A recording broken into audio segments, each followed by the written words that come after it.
This took me 30 minutes to develop. Fully animated portfolio, smooth transitions, premium UI components, and I didn't write a single line of code. In this video, I will show you how you can pair Claude Code with 3 components that will turn AI slop into a portfolio website that will impress anyone. Step 1. In your project, you will install the Framer Motion module. This React library makes animations smooth enough to make your portfolio feel expensive. All you need to do is write npm install Framer Motion and you are good to go. Step 2. Install the UI UX Pro Max skill. It's a knowledge file that teaches Claude Code how to design like a senior UI UX designer. Without it, you'll have AI slop. What you'll do within your project is type down this command, which will install this skill. You can find it in the link in the description below. And you'll be prompted to install skills for this project. You'll then select the option installing UI UX Pro Max skill, then select your agent, which in our case is Claude Code, then select the scope of the download.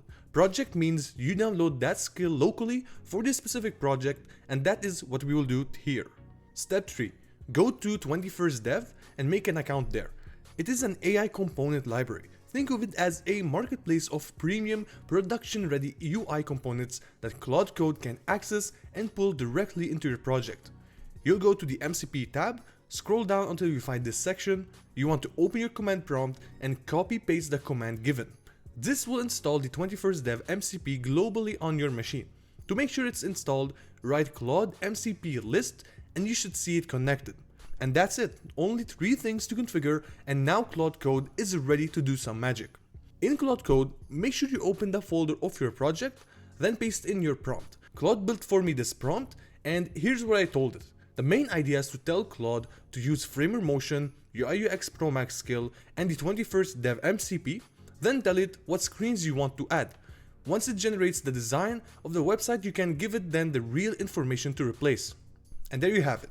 Your portfolio website ready to be shipped. It has beautiful design, beautiful animations, you can see how smooth it feels, and the navigation animation is amazing. You can here see the projects listed. Of course, you'll be replacing them with your real projects, and we can go also to the experience tab to see this beautiful timeline that Claude Code just built for us. Lastly, we have the contact page where Claude actually fetched my Gmail from the 21st Dev MCP. Of course, you can replace it with your credentials. And this is how you create a portfolio website with Claude Code. Honestly, there is no excuse for you to not do it. It is simple and very straightforward. Alright, if you like more Claude Code videos, check out this video where I built a NFT website using Claude Code and Claude Design.